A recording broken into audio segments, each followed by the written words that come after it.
دوستان گرامی گزارش ما رو از ورزشگاه مرکزی پایتخت ادامه بدیم.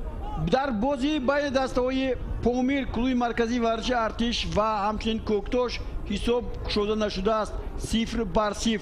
صاحبان میدان کلوب مرکزی ورزش ارتش با پیراهن‌های سفید و مهمانان دسته کوکتوش با پیراهن‌های سرخ در میدان هنرنمایی دارند و گفتم و مورد است که در قسم اولی وخوری اونقدر ضربه‌های هدفمند و اونقدر لحظه‌ای که به گل نزدیک باشند نبودند و از این خاطر ما درباره اون قسم همینقدر گفته بتوانیم که تنها صاحبان میدان کلوب مرکزی ورزش ارتش پامیر با برتری صحیح بود و قسمت زیادی توپ در اختیار آنها قرار داشت. حالا قسم دوم شروع شد. حالا باید دسته ها شناس بشیم بار دیگر و بعدا گزارش ما رو ادامه میدیم. حالا فوتبالبازی دسته کوکتوش عبدالرسول رحمانوف یک ضربه دیگر برای خوب محافظه‌گران اینجا برمیگردند. خوب در بازی امروزه دسته صاحبان میدان باید چون بازی اول رو با کوکتوش سر کرده بودیم. حالا بارانوف در همین گونه سراسیمگی ها بسیار هستند در قسم اول هم بودن. خوب باید دسته شناس بشیم. در بازی دسته پامیر علی اکبر آهکی از جمهوری اسلامی ایران، رقم 4 محمد علی پور، 6 رسول فایزوف، 7 کامران میرزا نژاد، 8 شمس‌الدین قاسموف، 10 محسن جان عبدالغفارов، 11 عبدالخلیل بارانوف، 27 ایدیبگ ابیبولویف، 18 شادیبگ غفارov، 13 محمد علی پور این هم از جمهوری اسلامی ایران و 17 ظاهر جورابویف است. خب در حد دسته کلوب مرکزی ورزش ارتش پامیر همگی دو لگیونر هست. اینو هم با شما گفتم دروازه‌بان و همچنین حمله‌گر. حالا هجومی فوتبالبازان دسته کوکتوش و آنها امکانیت یافتند که اولین ضربه کنجی رو با اجرا رسونند. سرمربی دسته کلوب مرکزی ورزش طاهر جان مومین بالا بود، عبدالرسول رحمانوف بود و اولین ضربه کنجی است و این کار را حالا باید فوتبالبازی دسته کوکتوش به انجام رسوند. رقم 63 محمد شریفی سید خوجه در نزد توپ است. حالا طور من با شما گفتم این اولین ضربه کنجی در رفت این بازی از جانب دسته کوکتوش است. فوتبالبازان دسته پامیر باشند 4 مرتبه با زدن ضربه کنجی در قسم اول سزاوار شدند و حالا با عبدالرسول و اینجا شمس‌الدین این توپ رو برطرف کرد اوکران و در حیطی دسته کلوب کوکتوش بازیگر ایواز شده است. خوب به هر نوع آنها خوب بازی میکنند. در قسم اول بازیشون اونقدر خوب نپیچید. حالا باز عبدالرسول رحمانوف و حالتی غیر بازی، این اولین حالتی غیر بازی در بازی امروزه برای فوتبالبازان دسته کوکتوش است. از این پیشتر 4 مرتبه فوتبالبازان دسته کلوب مرکزی ورزش ارتش پامیر در حالت آفساید یعنی غیر بازی قرار داشتند.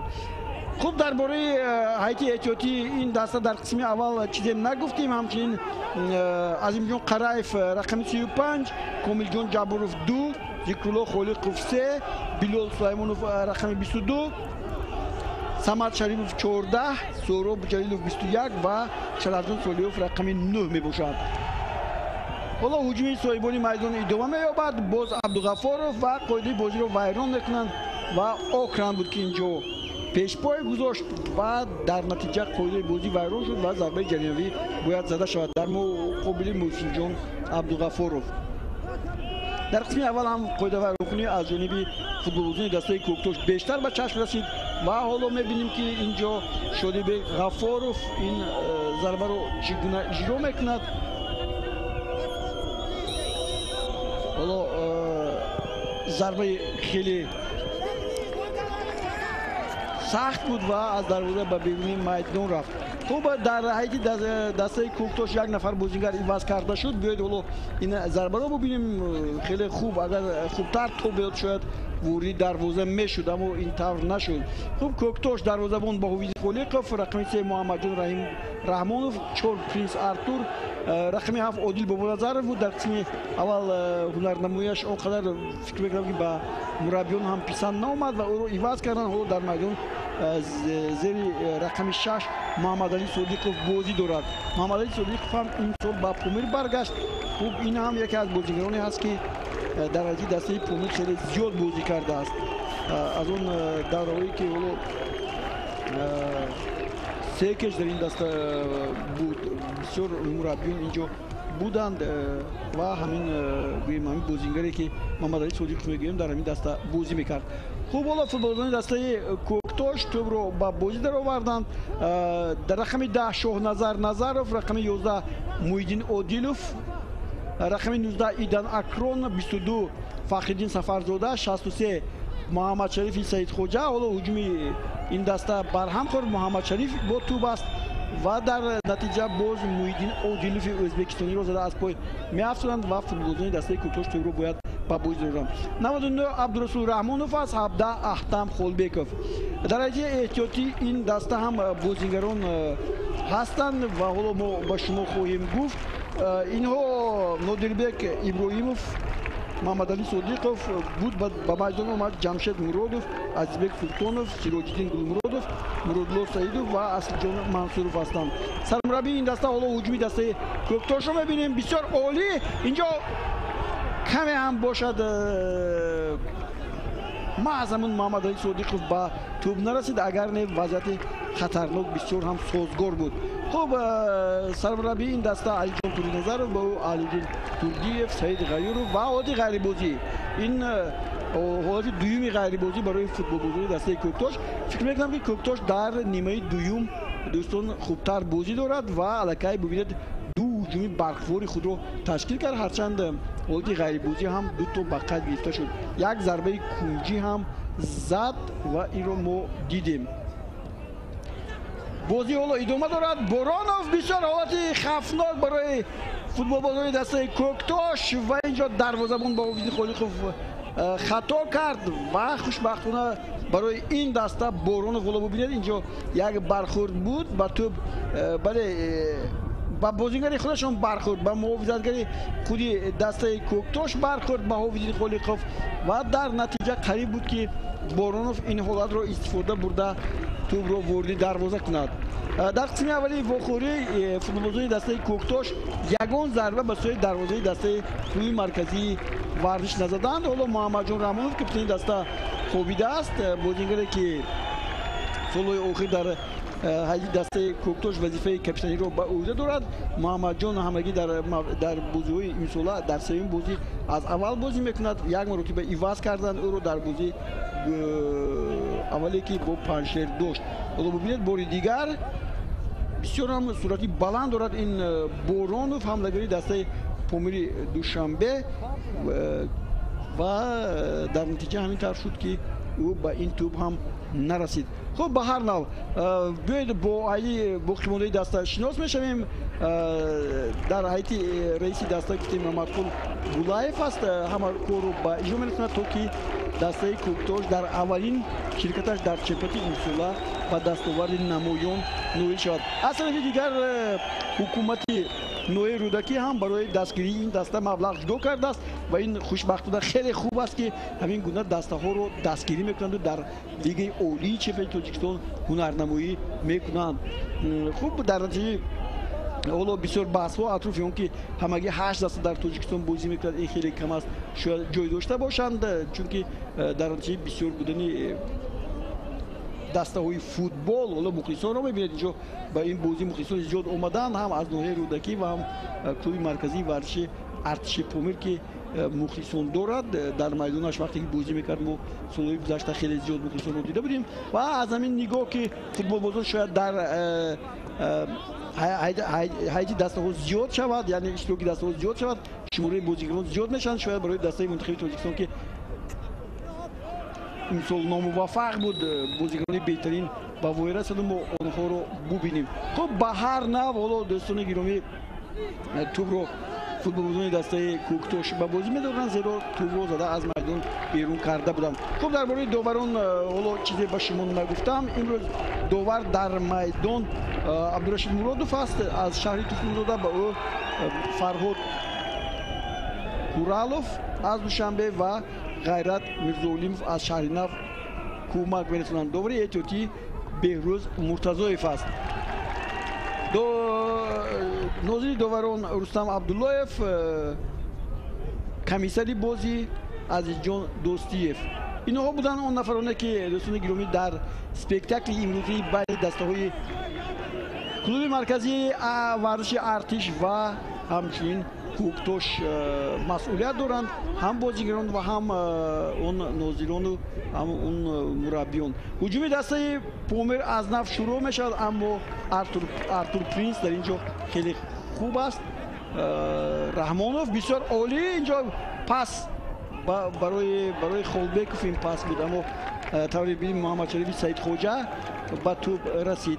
در حدی دسته گفتیم در حدی دسته کوکتوش الحال در میدان 4 نفر لگیونرها هستند. اینها از اول در همین بازی‌های دسته کوکتوش بازی کرده هستند. محمد شریفی سعید خوجا از روسیه است، در دسته‌های طوری به من گفتن او در دسته‌های اسپارتاکی مسکو در جوانیش به روبین قزون رفته است، در سیفی 5 بوده نشد، بعدا با دسته اسپارتاک مسکو هم اومده است. حالا بسیار خطاکاری در مقابل نظرов و اینجا من فکر میکنم که بسیار هم خطرناک بود و اوسیب شاید برای شاهنظر نظرов سخت رسیده باشد. داور این وضعیت رو در اختیار دارد. حالا بار دیگر ببینید بسیار برخوردی سخت با شمس‌الدین قاسموف و ضربه جریموی. چون این ضربه جریموی یک مرتبه در قسم اول بود برای فوتبال‌بازان دسته کوکتوش و اونها اون رو خوب استفاده نبردند. حالا دختری دسته باید به میدان فکر میکنم که نه، شاهنظر نظرov خوب است، از جایش برخسته است و باید که حالا بازی ادامه یابد. خوب مخلصان حالا هم با وجه میآیند که اکنون این حالتی با گل نزدیک است. خوب همه ضربه‌های استانداردی یا خود ضربه‌هایی که مسلم است در بازی فوتبال زده میشوند با یک ترکیب و نظام خاص و هر دسته اون رو با طور خود اجرا میکند. حالا باز فکر میکنم که محمد شریفی سعید خوجا است در نزد تو و همچنین محمد علی صدیقov. کدام از این فوتبالبازان ضربه میزنند حالا میبینیم که دیواری محافظ ساخته شده است. محمد شریفی سعید خوجا ولی او ضربه میزنه بسیار خطرناک و دروازه‌بان عالی بازی میکنه. بسیار علی اکبر احاکی بسیار هم خوب بازی کرد و ضربه کنجی از کنار چپی میدان باز و این ببینید بار دیگر چگونه این مهارت عالی دروازه‌بان رو. هجومی دسته کوکتوش در قسم دوم کوکتوش ها خوب بازی میکنند و تو با دست این بازیگر برخورده بود، با اون اهمیت نمیدید. داور و هجومی جوابی خیلی با صورت دسته کلوب مرکزی ورزش ارتش پامیر. راستی بازی امروزه طوری میبینید حالا عادی غیر بازی نشون میدن برای رحمانوف، عبدالرسول رحمانوف میگن در حالت غیر بازی قرار داشت. و فوتبالبازان دسته کوکتوش در قسم دوم من فکر میکنم که این بعد یوم که محمد علی صدیقov و میدان اومد خیلی فعالیتشون بهتر شد، خوبتر شد. ما در قسم اولی وخوری در باره بازی‌های دسته کلوب مرکزی ورزش ارتش پامیر گفتیم، در باره بازیکنانش هم گفتیم. اکنون در قسم دوم کمی هم باشه در باره دسته کوکتوش هم خواهیم گفت. دسته کوکتوش دوستان گرامی گفتیم در زینه دوم حالا هست، خودجان در زینه اول. کوکتوش و خودجان برابر امتیاز دارند، 4 امتیازی. دسته کلوب مرکزی ورزش ارتش پامیر باشد 2 امتیاز دارد و 2 مساوی انجام داده است. نتیجه توپاش هم 4-4 است، 4 گل است و 4 توپ رو از دروازه‌اش گرفته است. کوکتوش باشد 3 گل داده است و 2 گل رو از دروازه‌اش گرفته است. در این نشان داد از همه بهتر فکر میکنم که اینجا دسته جند است 5-4. حالا هجومی دسته کوکتوش ادامه می‌یابد. عادیلوف بود و پرتاب او رو کامران میرزاخان خوب احساس کرد و قاعده بازی رو عبدالرسول رحمانوف رو میکند و بعد داور هم اشاره میکرد که اینجا قاعده ویران کنی نبود، اما قاعده ویران کنی جای داشت. گفتیم 5 توپ خودجان زده است از همه بیشتر و اینچنین بازی برچی و استقلال دوشنبه هم یک بازیگی گذروندن، زیرا استقلال دوشنبه بعد он ки қисми зиёди бозигаронаш дар айди дастаи мунтахаби тоҷикистон дар муқобили филиппин бозӣ карданд ин бозиро баргузор накард. Дигар дастаҳо ҳама ду бозигӣ гузаронданд. Дар ҷои охирон дастаи хатлон аст бо ягон хол. ҳоло ивазшавӣ дар айди дастаи мебинем соҳибони майдон ба иҷора расонида мешавад. шумораи рақами 9 Шарафҷон Солеҳов ба майдон меояд. Шарафҷон Солеҳов бозигари асосии ин даста ва дар натиҷа ӯ ҳамлагар Муҳаммад Алипурро иваз мекунад. Шарафҷон Солеҳов дар мавсими имсола аллакай муаллифи як гол ҳаст ва ин тӯбҳо алҳол яктогӣ тӯб буданд ва дастаи Коктош дар қисми дуввум нағз бозӣ мекунад. Хуб бозӣ мекунад. Намоён аст бозии ин даста. Хуб ба ҳар навъ биёед як бор дигар ҳамин ҷадвалро аз назар мегузорем. Паншер дар зинаи ҳафтум қарор дорад, 1 имтиёз. Барқши ҳам 1 имтиёз дорад. Регаи Тадас 2 имтиёз. Клуби марказии Варши Арчиш 2 имтиёз. Истиқлол дар ҷои сеюм аст 3 имтиёз аз як бозӣ тарзӣ гуфтем. алҳол дар сафи нишонзанҳои беҳтарин боз як қоида байрон кунид дар маркази майдон аст. боз ҳамон Муҳаммадшарифи Саидхоҷаро зада аз пой меафтонад. бубинед инҷо боз Комрони Мирзохон ва Комрони Мирзохон аллакай чандин бор аст ки дар қисми аввал ҳам ин гуна хатокориҳоро ба ҷо оварда буд. ҳуҷуми дастаи Коктош Назаров тӯбро ба Мамад Содиқов Мамадалӣ Содиқов бармегардонад.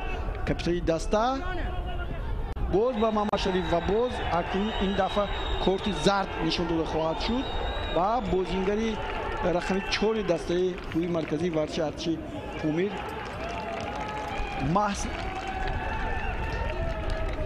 Комрони Мирзохон гуфтем. Комрони Мирзохон корти зардро ҳам гирифт. аз ин нуқта зарба мезананд. зарбаҳоро мо аллакай дидем. бубинед дар ҳақиқат бисёр хатарнок аст. зарбаҳоро мо дидем. зарбаҳо танҳо на ба таври он ки бо бозигузорӣ бо як нақшаи муҳим ҷамъбаст шавад, танҳо ба сӯи дарвоза мезананд. ин навбат тавре мебинем аз дастаи Коктош Фахриддин Сафарзода тӯбро дар ихтиёр дорад ва ӯ бояд зарба занад. ин бисёр хатарнок ва дарвозабон дар ҷояш. ҳоло офарин мегӯем ба ҳамин тариқи бозие ки ҳоло бар роҳ монданд ва як созгории хуб ва Боронов бо суръати баланд ҳуҷуми ҷавобӣ. инҷо капитани дастаи Коктош ҳаст Муҳаммадҷон Раҳмонов ва тӯбро бармегардонад. аммо ҳанӯз тӯб аз майдон нарафтааст ва бозӣ идома дорад. Окран суръати бозӣ дар қисми дуввум дӯстони гиромӣ хеле хуб шуд. бозӣ ҷараёни бозӣ диданибоб шуд. агар дар қисми аввали бозӣ ман ба шумо тавре гуфтам, ин ҳолатро такрора бубинед, дарвозабон ҷои худ ҷои мувофиқро интихоб карда буд. Али Акбар Аҳакӣ ва тӯбро ором дошта гирифт. бисёр ҳам хатарнок буд. агар ба кунҷи дарвозаҳо раво мешуд, шояд ҳисоб кушода мешуд. бори дигар бубинед аз нуқтаи назари коргардони мо Маъруфҷон Оқилов аз чанд дурбине ки инҷо ҳаст, камераҳое ки ҳастанд, аз ҳар камера имконият дорем ки мо такрори ин наворҳоро нишон диҳем. хеле хуб ҳам буданд ин такрори наворҳо. мо дидем ки дар ҳақиқат Али Акбар Аҳакӣ дар ҷои худ хеле устувор истода буд ва ин тӯбро гирифт. хуб дар қисми дуюм ман фикр мекунам ки бартарӣ бар ҷониби дастаи Коктош аст. ҳарчанд дар қисми аввал тақрибан 58 бар 42 тӯбнигоҳдорӣ дар ихтиёри футболбозии дастаи соҳибони майдон клуби марказии Варши Арчиши Помир буд. вале бо як ивазкунӣ Мамадалӣ Содиқов тарҳи бозии дастаи Коктош дигар шуд. Мамадалӣ Содиқов аслан дар бозиҳои пешинаи дастаи Коктош аз дақиқаҳои аввал ба майдон омада буд ва ҳоло мехоҳам дар бораи бозиҳое ки ин даста гузаронда буд. аввалин бозиаш бо Паншер дуэр гардид ва дар он ҷо гуфтем Принс Артур ҳисобро кушод. Идан Окран ҳисобро 2-0 кард. Хайриддин Турахонов як голи ҷавобӣ зад 2-1. Паншер ғалаба кард ва дар ҳамон бозӣ Идан Окран зарбаи пеналтиро зада натавонид. боз як ҳуҷум боз Мамадалӣ Содиқов ва боз як зарбаи кунҷи дигар. аз нигоҳи зарбаҳои кунҷӣ бубинед баробар шуд. 3-4 аст. کوکتوش 3 ضربه کنجی زده است و فوتبالچی دسته کلوب مرکزی ورزشی ارچی پومیر 4 مرتبه این همش در قسم اول است. در قسم دوم ولو ما هجومی دسته پومیر رو ندیده ایم. حالا باز محمد شریف ضربه بزند اینجا تو با رحمانوف ولی ببینید خوب بازی میکند به خاطر حمایه اومده است بورونوف و یک دوستی هم میکند با رحمانوف. اینا بازیکنانی هستند که از نمایندگی ولایت خطا رو در این دسته ها دارند. عبدالرسول رحمانوف در دسته حوصلات هم بازی میکرد. خوب بازیکنانی هستند که اصلا اینجا گفته ممکن است که بعد اون که دسته حوصلات اینجا با دست بازی کرد. شادبه غفورов هم از دسته حوصلات است. حوصلات فرخور رو ببینید با دستش بازی کرد در حقیقت. و حالا باز یک هجوم دیگر با عبدالرسول رحمانوف و اینجا کامران میرزاخون خوب بازی کرد. اوکراین توپ رو برمیگرداند. باز عبدالرسول رحمانوف. عبدالرسول میخواد از میگذرد از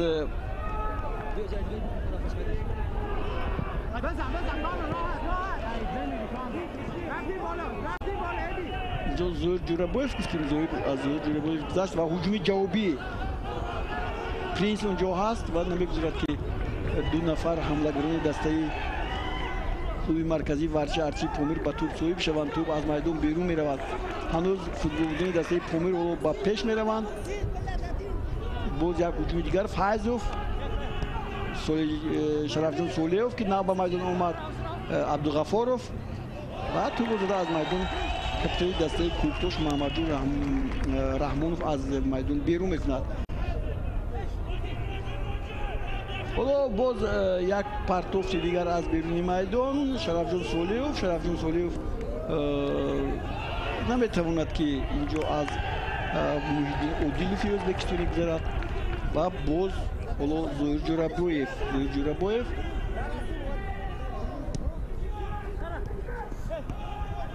جورابویف همون توپ رو در اختیار دارد و توپ از میدان بیرون میشود. گفتم طوری من با شما گفتم همگی یک مرتبه عبدالرسول رحمانوف رو در بازی پیشینه در بازی پنجشیر کوکتوش عزیزبک سلطانوف عوض کرده است و دیگر بازیگران هم در میدان بودند و همین رو هم باید گفت که محمد علی صدیقوف رو میرجدین مظفروف حمله‌گری این دسته کوکتوش عوض کرده بود. حالا یک پرتوب دیگر اینجا کسی نیست و زهیر جورابویف با توپ است و اداره میکند که توپ از میدان میبرد. میرجدین مظفروف در دقیقه 63 به میدان اومد در بازی با دسته پنجشیر و در نتیجه دوستان گرامی بعد 3 دقیقه برای قاعده رو دغل ویران کردن از میدان رانده شد. کارت سرخ گرفت و از گذراندن 2 بازی محروم گردید. او رو برای به میدان آمدنش محروم کردن و در نتیجه قاعده بازی باز اینجا عبدالرسول رحمانوف رو زده از پای افساییدن و باز یک ضربه دیگر. اکنون این ضربه خطرناکتر است چون که به میدان نزدیک دروازه خیلی نزدیک است و اجرایش اون هم شاید دقیق تر باشد و با مقصد نزدیکتر.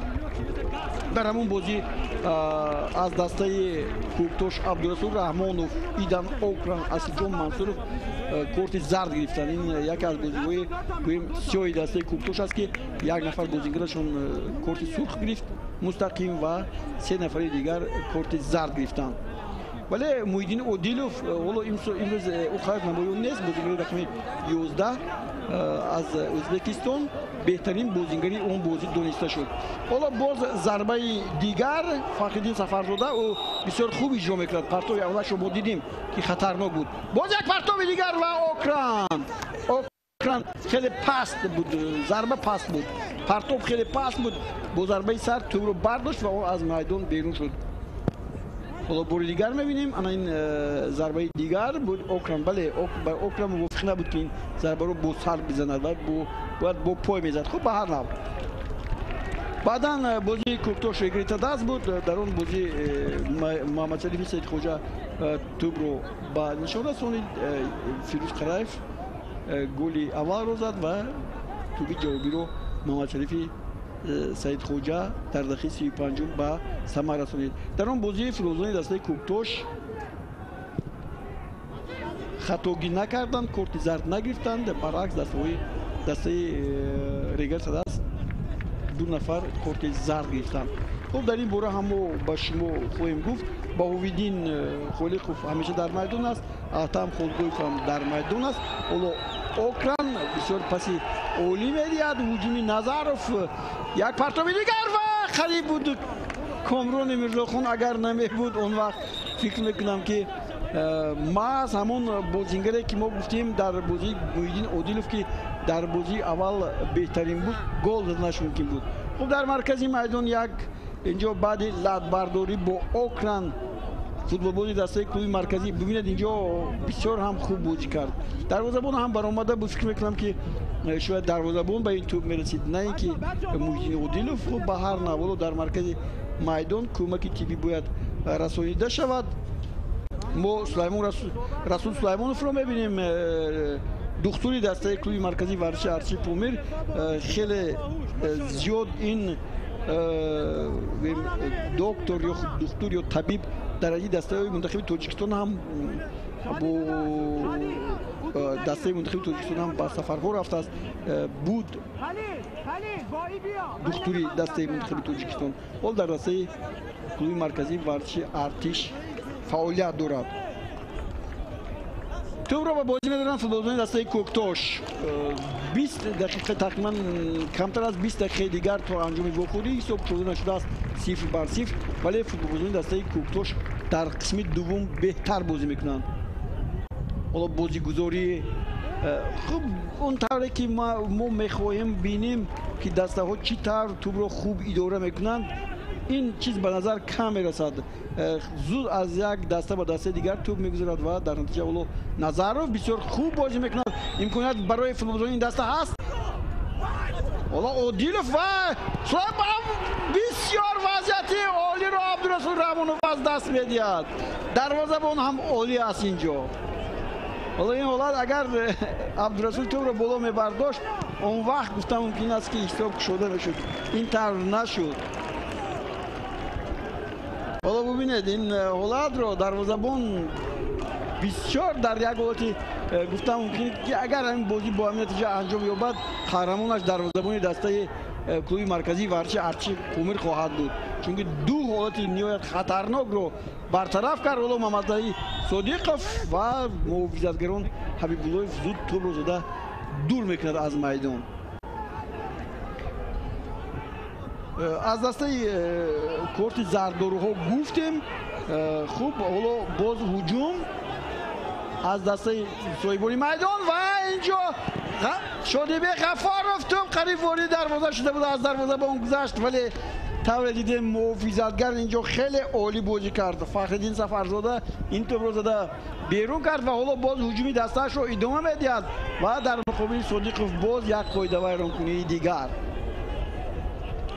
بسیار حالتی خوب بود. ببینید اینجا بسیار هم خوب بازی کردن فوتبالبازان دسته میزبان ولی حساب شده نشد. هنوز 0-0 است. درباره گل هم با شما علاقه گفتیم که کدام فوتبالبازان با زدن گل موفق شدند. درباره اونهایی که به میدان اومدن گفتیم. خب دسته کوکتوش در جام فدراسیون فوتبال هم اشتراک کرد ولی با بازی‌های فینالی رو خط گرفته نتوانست از مرکزی از منطقه مرکز. و حالا سولیوف خیلی خوب بازی میکند. شمسیدین کاپیتان دسته پومیر، شادیبه غفاروف، پرینس ارتور توپ رو برمیگرداند. دوستان گرامی شما در میدان هنرنمایی دسته صاحبی مدال‌های برنجی چمپیونی سال گذشته تاجیکستان توی مرکزی ورزش ارچی پومیر رو می‌بینید. و در این دسته کوکتوش باز یک بازیگر عوض کرده می‌شود. محض همون محیدین عادلوف از میدان بیرون می‌شود و با جای او نادربک ابراهیموف با میدان می‌آید. خوب گفتیم که محیدین عادلوف از دسته پختکار است، اما نادربک ابراهیموف این از دسته پختکار است. یعنی این هم بازیگری دسته پختکار است، یک بازیگری دسته پختکار توشکان دیگرش رو عوض کرده. در دسته کوکتوش چهار گویم لیگانر در میدان هستند. خوب حالا باز هجومی دسته صاحبان میدان و در قسم دوم بازی فوتبالیست دسته کوکتوش بهتر است. سال گذشته حالا سال گذشته جو خطا است و فوتبالیست دسته پومیر باید ضربه بزنند. سال گذشته فوتبالیست دسته پومیر از 21 بخوری در 8 بازی غلبه کردند، 10 بازی را مساوی انجام دادند، در 3 بازی مغلوب شدند. نتیجه توپایشان 19 بر 13 بود، 34 امتیاز گرفتند و جای سوم رو به دست آوردند. خوب این حالت بود که ما شما بار دیگر دیدیم و ضربه جریمه‌ای زده می شود و اینجا باز کاپیتان دسته حالا چگونه ضربه میزند خواهیم دید. شمس‌الدین قاسموف و اینجا همه بازیکنان دسته پومیر در میدان نزد دروازه هستند، اما با اونها موفق نمیشد که این توپ رو در اختیار نگاه دارند. عبدالرسول رحمانوف با صورت تیز توپ رو در بازی نگاه می‌دارد و این بازی نو به میدان آمده. ببینیم که این لگیونر دسته کوکتوش چگونه بازی میکند. کوکتوش در مجموع 6 نفر لگیونر دارد، 4 نفرشون از ازبکستان هستند و 2 نفرشون از گانا. خوب امیرو هم گفتن ممکن است دوستان گرامی که فوتبالبازان دسته مبارزه پرشدت گفتن به مورد است که بعد آن که دوستان گرامی این حدودها کشوده شدند، حدودهای بسته که ما بسیار از آن خواطر بودیم امروز کشوده شدند و اکنون فوتبالبازان دسته های تاجیکستان میتوانند لگیونرها رو از ازبکستان بگیرند. حالا حالت خفناک شده به غفار رو، ولی باویدی خالقوف این حالت رو برطرف کرد. نیاید حالت عالی بود برای گل زدن برای شادیبک و دروازه‌بان هم خوب بازی کرد. خب احتم خالبک فولو لات برداشت است، به او کمک رسانده میشد. بار دیگر دید که این حالت نهایت خطرناک و ضربه کنجی این در قسم دوم اولین ضربه کنجی فوتبالیست دسته کلوب مرکزی ورزش ارچی پومیر است. در قسم اول اونها 4 مرتبه ضربه کنجی زده بودند. دسته کوکتوش نوع رودکی باشد. در سال گذشته دوستان گرامی در بین دسته‌های لیگ یکم 47 امتیاز گرفت، دست نورست شد، در 21 بخوری در 15 تا غلبه کرد، 2 مساوی و 4 باخت، 65 گل زد، 16 گل خورد و با 47 امتیاز غلبه کرد. حالا ضربه کنجی زده شد و اینجا باز یک حادثه خطرناک برای دروازه دسته کوکتوش بود و داور در اینجا قاعده ویرانکنی رو به اینوبت گرفت و فوتبالبازان دسته کوکتوش باید ضربه جریمه بزنند. پرینس آرتور بود تو بس. حالا بازیگر تا تماشا کنیم. بله در اینجا در خط عبدالغفارov بازیگری رقم 11 دسته کلوب مرکزی ورزش ارتش ببخشید اینجا بورونوف بود. بورونوف قاعده بازی رو ویران کرد. حالا ضربه کنجی با انجام رسید و فوتبالبازان دسته کوکتوش اکنون باید با هجوم گذارند. خوب ما گفتیم بازی نادربک ابراهیموف رو بار اول میبینیم.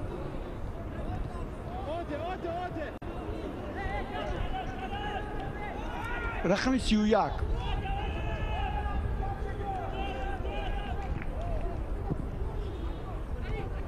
ولی صاحبان میدان کوشش میکنند که به زدن گل موفق شوند. خب اینجا باز محمد شریفی سعید خواجه رو زده از پای میافتادند. محمد شریفی سعید خواجه گفتیم بازیگر جوان است، بسیار هم صورتی بلند دارد، بازیش از نگوی اسلوب یعنی تکنیک خوب دارد و در هر مورد میتواند که با توپ همین بازیگر است و مجبور میشوند که توپ رو زده کامران میرزاخان از میدان بیرون کند و ضربه کنجی دیگر. چهارمین ضربه فوتبالبازان دسته کوکتوش در قسم دوم қисми аввал ягон зарбаи тунҷи назада буданд, ҳоло инҷо имкон доранд ки боз як зарбаи дигар зананд. Шоҳназар Назаров дар назди тӯб ҳаст ва бояд ин зарбаро ба иҷро расонад. Шоҳназар Назаров зарба мезанад. Принс Артур, аммо Абдуғафоров ба ин тӯб пештар расид.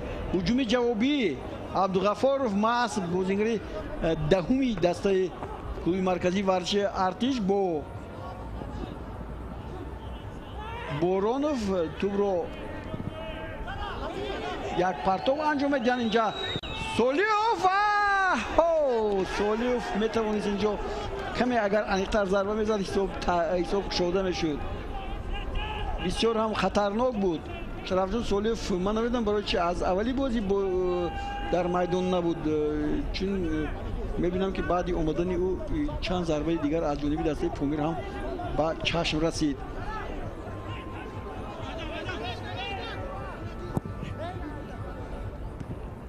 футболзони дастаи Кӯктош тӯбро аз даст медиҳанд.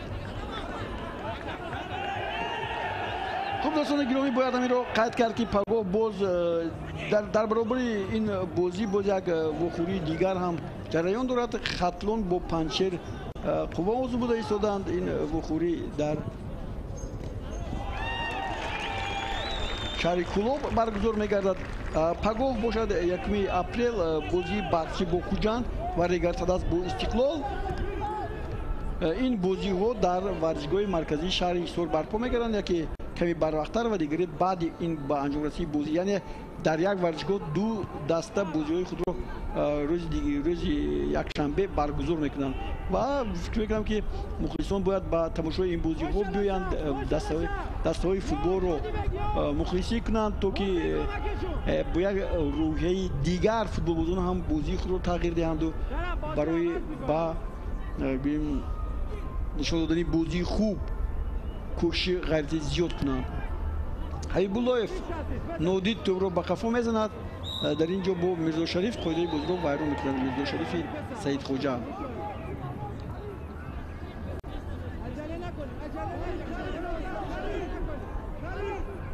дар бозии гузашта маҳз Фахриддин Сафарзода бахшед Муҳаммадшарифи Саидхоҷа як гол зада буд. ҳоло дар қатори нишонзанҳо аз ҳама беҳтар Шериддин Бобоев аст, Наврӯз Рустамов, Абдухалил Боронов. инҳо бозигоне ҳастанд ки ба дарвозаи ҳарифон дуголи заданд, дутӯбӣ равон карданд. Абдухалил Бороновро мо дар ҳайати даста имрӯз дида истодем, кораш омад накарда истодааст. ҳарчанд бо ин сурати баланде ки ӯ дорад метавонад ҳама хати дифои дастаҳоро рахна кунад. ба ӯ тӯб бояд расонанд, аммо тӯб ба ӯ кам мерасад. дар мавридаҳои дигар хуб зарбояшро мо имрӯз дидим, ду маротиба буд, намедонам дар ҳолати на он қадар хуб, вале ҳоло бубинед инҷо баъди ин ҳолати бархурд фикр мекунам ки ҳоло мегӯянд ки бояд Аҳтам Холбеков иваз карда шавад, аммо аз ҷои хеста аст ва давом медиҳад бозиро. он қадар хатарнок нест, аммо футболзони дастаи Кӯктош, роҳбарони дастаи Кӯктош ҳоло барои ба майдон омадани боз як бозингар талош доранд. ҳоло боз Бороновро дидед. Принс дар ин ҳолатҳо бисёр мутмаин аст дар хати ҳимоя.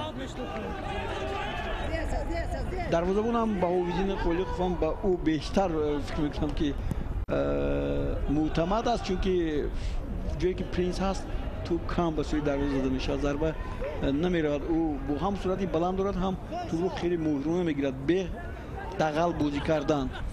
ҳоло боз ҳуҷуми дастаи клуби марказӣ Абдуғафоров ва бибинед Окран инҷо омадааст. хати пеши дастаи Кӯктош ҳоло 3 нафар ҳастанд ва Шамсиддин инҷо капитани даста хато мекунад ва футболзони дастаи Кӯктош ба тӯб соҳиб мешаванд ва ҳуҷум акнун ҳамон бозигари гуфтам Нодирбек Иброҳимовро мебинем. Нодирбек Иброҳимов хуб ду нафарро ба ӯ имкон намедиҳанд ки тоб хӯрда ба пеш равад. ҳоло боз ҳуҷум идома меёбад. Назаров бисёр олӣ, касе инҷо нест.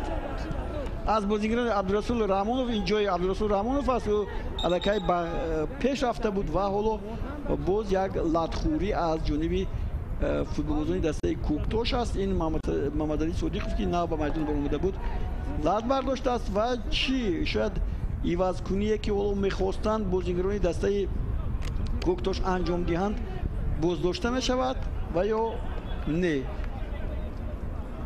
хуб Аҳтам Холбеков аз майдон меравад ва ба ҷои ӯ Азизбек Султонов ба майдон меояд. Аз ин пеш фикр мекунам ки Азизбек Султонов ҳоло хоҳем дид ки дар майдон бозӣ кардааст ё ки не бозӣ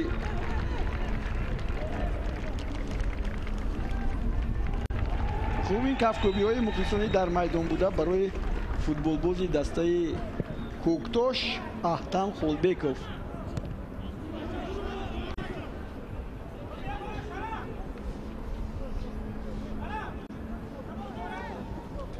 ҳоло футболбозони дастаи соҳибони майдон акнун ҳуҷуми худро идома медиҳанд. Ҷурабоев маркази майдон канори чап касе нест онҷо. то анҷоми вохӯрӣ бошад дӯстони гиромӣ 5 дақиқаи дигар боқӣ мондааст.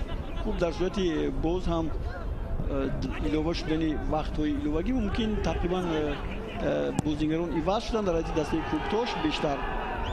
ва инҷо хато мекунад бозигари нав ба майдон омада Нодирбек Иброҳимов. бубинед бо дасташ бале дошта буд аз ин ҳолат барои ҳамин Нодирбек Иброҳим дар як бозии дигар ҳам ба майдон омадааст. ҳамагӣ 14 дақиқа бозӣ кардааст дар ҳайати дастаи гӯем Куктош. ва ин бозигари наве ки ҳоло ба майдон омад ин бори аввал аст. Азизбек Султонов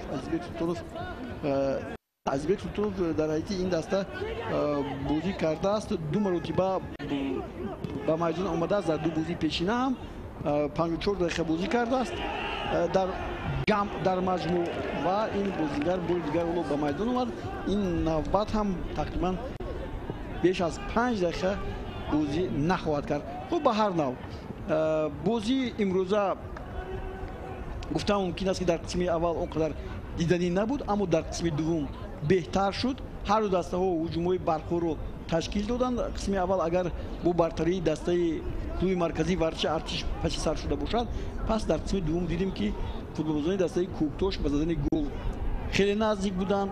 дар як маврид футболбозони дастаи Помир ҳам аз ҷумла зарбаи ниҳоят хуби Шодибек Ғафоровро дарвозабон баргардонид. аммо гуфтам мумкин аст ки ман фикр мекунам ки аҳаки Али Акбар имрӯз шояд бозигари беҳтарини ин вохӯрӣ дониста шавад, чунки 3-4 маротиба ҳатто буд имконият ки футболбозони дастаи Куктош ба муваффақият ноил шуданд, аммо ин дарвозабони эронии дастаи клуби марказии варзиши Артиши Помир ин ҳолатҳоро бартараф кард. туп аз майдон берун нашудааст мегӯяд довар. туп дар маркази майдон Окран ва як партов ба Назаров, вале сахт. агар ин бозӣ бо ҳамин натиҷа анҷом ёбад, пас Куктош соҳиби 5 имтиёз мешавад, клуби марказии варзиши Артиш 3 имтиёз. яъне клуби марказии варзиш аз ҷои худ болон нахоҳад шуд, аммо Куктош метавонад ки ба зинаи болотар барояд агар дар мавриде ки пагоҳ футболбозони дастаи Барқчӣ ба натиҷаи дилхоҳ ноил нашаванд. ҳоло Шарафҷон мубориза буд барои туп, аммо ҳоло Абдурасул Раҳмонов онҷо омадааст. ба хати муҳофизат кӯмак мерасонад ва дар навбати худ Зоҳир Ҷурабоев тӯбро аз даст медиҳанд. ҳамоно Зоҳир Ҷурабоев бояд боз тӯбро бо дасташ ба бозӣ дарорад. хуб дар бораи бозиҳои дигар ман ба шумо дӯстони гиромӣ гуфтам. пагоҳ даври сеюм ба анҷом мерасад. ҳоло ҳуҷуми бисёр олӣ, аммо Шодибек Ғафоров аз ин ҳолат беҳтар шуданаш оё мумкин аст? бубинед паси партофта ва бо ноги пой хост ки тӯбро зебо ба зери тӯи дарвоза ба тури дарвоза ворид кунад, аммо зарбааш хато рафт. ин гуна ҳолатҳоро истифода бояд бурд. اگر این دو موردی که غفورов استفاده می‌برد ولو توی مرکزی ورزش ارچی پومیر اگر صاحب 3 امتیاز شود ببینید از هم کوکتوش هم از استقلال توپاگو و از خوجان هم پیش می‌گذرد و جای یکم یعنی می‌بروید اما ولو وقت هست فرصت هست دقیقه آخری قسمی دویمی وخوری است حساب شده نشده است در وخوری بین دسته‌های کلوب مرکزی ورزش ارچی پومیر و همچنین کوکتوش دبیوتانت یا خود بازی 4 دقیقه وقتی تلف شده 4 دقیقه با وقت اساسی بازی ایلوه کرده می شود و در حقیقت بودند اینجا ایستها و همچنین ایواز شوی بازیگران 4 دقیقه این بسیار خوب هم هست حالا یک کمی محمد صادق محمد علی صادقов سراسیمه شد اگر نه هجومی برخوری دسته کوکتوش رو میدیدیم دروازه‌بان دسته کوکتوش رو با توپ زود و پیش میزد اما خطا بهاوالدین خلیقov امروز در بازی امروز این یکمی خطایی که بهاوالدین صادر کرد زهیر جورابویف خب باز خطا کاری از جانب محمد شریفی سید خوجا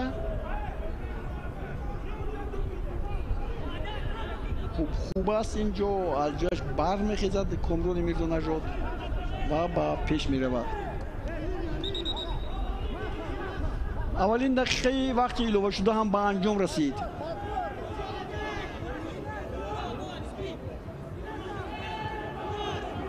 این اگر بازی با نتیجه مساوی انجام یابد پس دسته کلوب مرکزی ورزش ارچی پومیر الکی سومین بازیش رو حالا امکانیت گل زدن هست نه دوور اجازه داد که این ضربه رو زنن حبیب‌الله‌اف بود این ببینید این چگونه حالتی بود ببینید از بالای سری هم دروازه‌بان و هم بازیگران خط دفاع و هم حمله‌گران ولی توپ وارد دروازه نشد فکر می‌کنم که بازیگران پومیر فکر کردن که قاعده بازی برنامه است این طور نبود حالا با دستش بازی می‌کرد بازیگر جورابویف زهیر جورابویف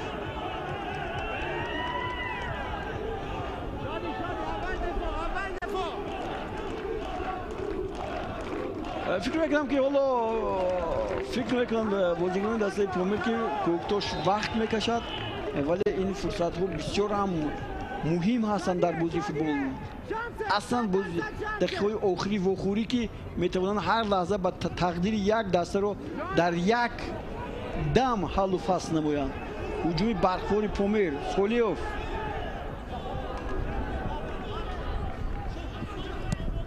عبدالغفور در اینجا توپ رو از دست میگیرد شرافجان سولیوف یک گل هم زده است بازیگر بسیار هم ممتاز است ولی در قسم دوم میدان اومد حالا باز امکانات دیگر هست برای گل زدن اما این شرافجان سولیوف بود که در بارش گفته شدیم ببینید چقدر ماهر است چقدر از محافظتگران خوب میگذرد بار دیگر شمس‌الدین ولی شمس‌الدین توپ رو نادرست با غفورov میپرتوید شده به غفورov شمس‌الدین خسروف رو با بازی میدارد حالا اینجا چی است چی میگه دوور اینجا برای لطخوری فوتبالی دسته کوکتوش با چشم میرسد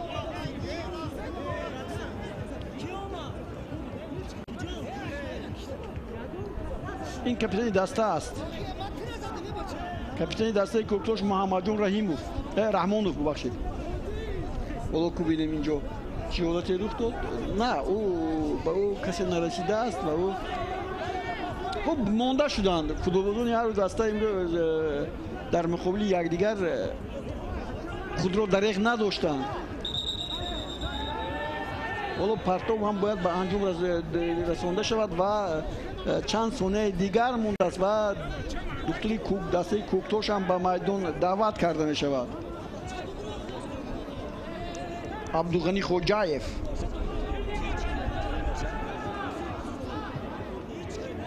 الحال دسته کوکتوش دبیوتانت در سومین بازی به باخت به پیش می رود این نسبت به سالهای پیشینه که دسته های لیگ اول به لیگ اولی می اومدن خوبتر است ولی حالا فرصت هست برای باز شاید یکم دقیقه دیگر ایلوه کرده باشد دقیقه پنجم الکی پس سر می شود شمسیدین ضربه آخرین زده نشود و خالقوف در جایش است با وجود خالقوف و دوباره او اجازه فرصت میدهد که باز توپ رو به بازی درآورد. یعنی میگه فرصت هست باز برای یک هجوم دیگر. با وجود خالقوف ضربه میزند. فوتبالبازان دسته کوکتاش با توپ. رحمانوف اوکران و اوکران خطا میکند. محمد علی صادقوف این حالت رو ندید و پرینس توپ رو از میدان بیرون میکند. دقیقه پنجم هم پسی سر شد و دقیقه ششم ادامه دارد. فوتبالبازان دسته کوکتاش توپ رو میگیرند و با پیش میروند. اینجا هجومی آنها و باز دوباره نشون میدهد که کلوب مرکزی ورزش ارچی پومیر باید توپ رو به بازی درآورد و کارت زرد اولین در بازی امروزه محض به همون نادربک ابراهیموف داده می شود. نادربک ابراهیموف کارت زرد گرفت. این اولین کارت زرد. حالا جورابویف در هجوم هست. ضربه کنجی نه، توپ از میدان بیرون می شود. دو دستشون باید توپ رو به بازی درآورند. خوب دقیقه ششم هم به انجام میرسد.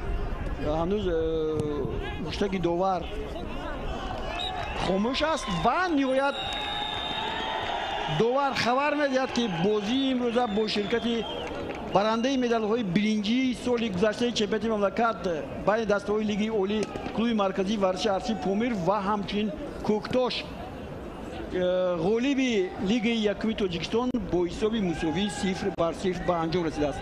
ما هم دوستان گرامی گزارش ما رو از ورزشگاه مرکزی شهر دوشنبه به انجام میرسونیم و لحظه های تکراری بازی رو از مهرجان اوکیلوف تماشا میکنید. کارگردان این وقوری من بودم. علاءالدین بوری با شما این بازی رو تماشا کردم.